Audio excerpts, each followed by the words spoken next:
అలో TV అగ్రరాజ్యం అమెరికాలో ఎన్నికల హడావిడి కొనసాగుతుంది. అధ్యక్ష పదవి సమయం ముగియడంతో మళ్లీ ఎన్నికలు వచ్చాయి. ఈ నేపథ్యంలో అధ్యక్ష ఎన్నిక ప్రచారం హోరాహోరీగా కొనసాగుతుంది. అయితే ఈసారి ప్రచారం నయా ట్రెండ్ సృష్టిస్తున్నాయి. ఈసారి ఎన్నికల్లో డెమోక్రాట్ పార్టీ తరపున భారత సంతతికి చెందిన ప్రస్తుత ఉపాధ్యక్షురాలు కమలా హారిస్, రిపబ్లికన్ పార్టీ నుంచి మాజీ అధ్యక్షుడు డొనాల్డ్ ట్రంప్ తలపడుతున్నారు. ఈ ఇద్దరు కూడా నువ్వా నేనా అన్నట్లుగా ఎన్నికల ప్రచారంలో దూసుకెళ్తున్నారు. డిబేట్ల ఎవరికి ఎవరు తీసుకుపోకుండా పాల్గొంటున్నారు. మరోవైపు అమెరికా ఎన్నికల ప్రచారంలో ఇప్పుడు మన తెలుగు పాట నాటు నాటు ఊపేస్తుంది. డెమోక్రాట్ అభ్యర్థి కమలా హారిస్ తన ప్రచారంలో ఈ పాటను వాడుకుంటున్నారు. నాటు నాటు స్ఫూర్తితో భారత్ అమెరికన్ లీడర్ అజయ్ బుటోరియా నాచో నాచో పేరుతో హిందీ గేయాన్ని విడుదల చేశారు. ఇప్పుడు అక్కడి ప్రచారంలో ఎక్కడ విన్నా ఇదే పాట వినిపిస్తుంది. నాచో నాచో కేవలం పాట కాదని అది ఒక ఉద్యమమని ఈ సందర్భంగా అజయ్ వర్ణించారు. ఇదిలా ఉండగా అమెరికాలో ఇండో అమెరికన్స్ ఓటర్ల సంఖ్య కూడా భారీగానే ఉంది. దాంతో వారి మద్దతు అంత సాధారణంగా భారత సంతతికి చెందిన కమలా హారిస్ కే ఉంటుందని అందరూ అనుకుంటున్నారు. వారు సైతం ఇప్పటి వరకు కమలా హారిస్ కు మద్దతు తెలుపుతూ వచ్చారు. అయితే ఈ క్రమంలోనే కమలాకు ఊహించని షాక్ తగిలినదే. దాంతో ఇప్పటి వరకు గెలుపు సునాయాసనం అనుకున్న కమలా హారిస్ ఒక్కసారిగా ఆందోళనలో పడిపోయారట.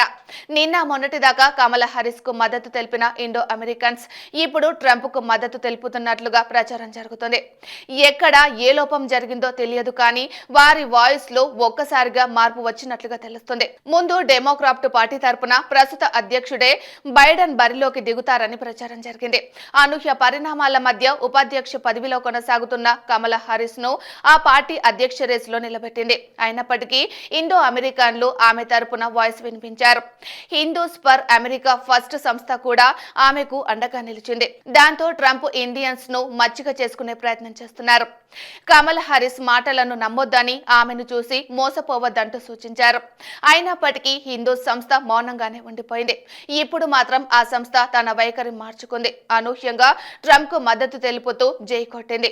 ఈ మేరకు సంస్థ చైర్మన్, వ్యవస్థాపకుడు సందూజా ఇదే విషయాన్ని వెల్లడించారు. ట్రంప్ తోనే భారత్ ఇండియా మధ్య సంబంధాలు బాగుంటాయని సందూజా తేల్చి చెప్పారు. ప్రపంచ దేశాల మధ్య నెలకొన్న యుద్ధాలు, వాటి వెనకాల ఉన్న బైడెన్ అన్న వాదనను సమర్థించిన కమలా హారిస్ ను ఆయన తప్పుపట్టారు. అందుకే ఇక నుంచి తాము ట్రంప్ బాటలో నడవాలని నిర్ణయం తీసుకున్నట్లు తెలిపారు.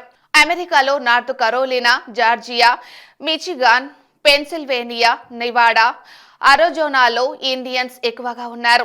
ఇక్కడ ఓటర్లను హిందూస్ ఫర్ అమెరికా సంస్థ ప్రభావితం చేయగలదు అనే టాక్ ఉంది. అయితే ఈ సంస్థ తీసుకున్న తాజా నిర్ణయం అమెరికా అధ్యక్షుడి గెలుపు ఓటములను నిర్ణయిస్తుందా అనేది లేదా అనేది తెలియాలంటే కొద్ది రోజులు ఆగాల్సిందే.